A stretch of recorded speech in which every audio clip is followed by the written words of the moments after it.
One Punch Man chapter 138 just came out, and boy am I happy we have another One Punch Man chapter, because if you don't already know, the chapter releases for One Punch Man are very inconsistent at times, which is why when we get chapters consistently it seems like a blessing. But before we get into this chapter breakdown, consider leaving a like on the video because it helps others see it, and why not, it takes like 0 seconds. But this chapter starts off where we left off in the last chapter, with Genos and Drive Knight on Psychos's ship or spacecraft or jet plane or whatever you want to call it, and Psychos releases a huge beam at Genos and Drive Knight, which mainly hits Genos due to him being at the very front. And in all honesty, I'm surprised as to what Genos does next, because he's taken so much damage during this fight against Psycho Orochi, and the fact that Genos was able to fuse with Drive Knight was very impressive. Now, as Tank Top Master is throwing debris at Psycho Orochi, promoted Rook,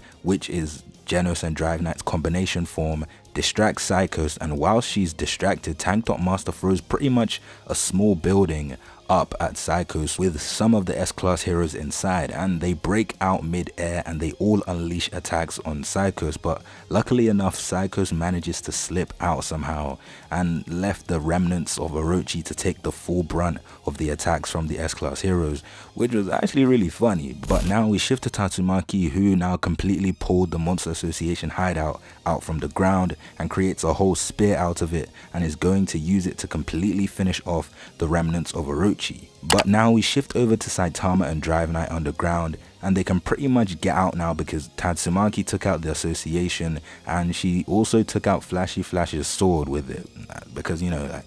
his sword was like stuck on the side of the Monster Association hideout, and Tatsumaki took it out, so his sword is broken basically. And the next thing we see is Saitama holding a very familiar cube, and I actually have to thank Zonin for this because he pointed this out in his video, and I genuinely didn't realize this until I went back and saw that Blast was actually holding this exact same cube in his arms very casually, exactly like Saitama in the last chapter. This cube is extremely heavy, but we wouldn't have noticed that until Saitama tossed it aside and it literally broke the floor beneath them, which shows how fucking heavy it is. At the moment, we don't exactly know what the purpose of the cube is, but we do know that it's probably quite important due to it being shown in the flashback with Blast in this recent chapter. Now, this scene is the highlight of the recent chapter, which is what looks like God sitting at the bottom of the hole Tatsumaki created, and God is absolutely massive. I'm sure God is probably bigger than the fusion between Psychos and Orochi. Now, there's not much we can say about God at the moment. All we know is that God is able to give people powers according to Homeless Emperor, but I'm guessing God is a God level threat because, you know, God, I can't really think of anything that's literally called God that isn't a God level threat, apart from Pig God, of course.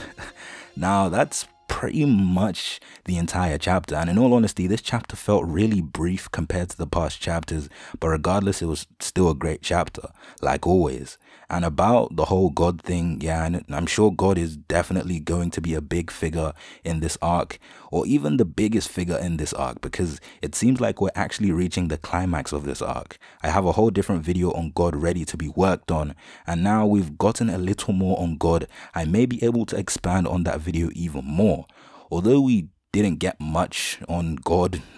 it's still something, I guess. And for all the webtoon readers that may have more information about God, I'm sorry, but I don't read the webtoon at the moment. I'm sticking with the manga, but one day when I decide to stop being lazy, I'll pick it up and give it a read. But that's pretty much all I have to say in this video. This video may be a little short compared to my other videos, but if you like the video, make sure you leave a like and subscribe with notifications turned on and set to all. And apart from that, I will see you in my next video.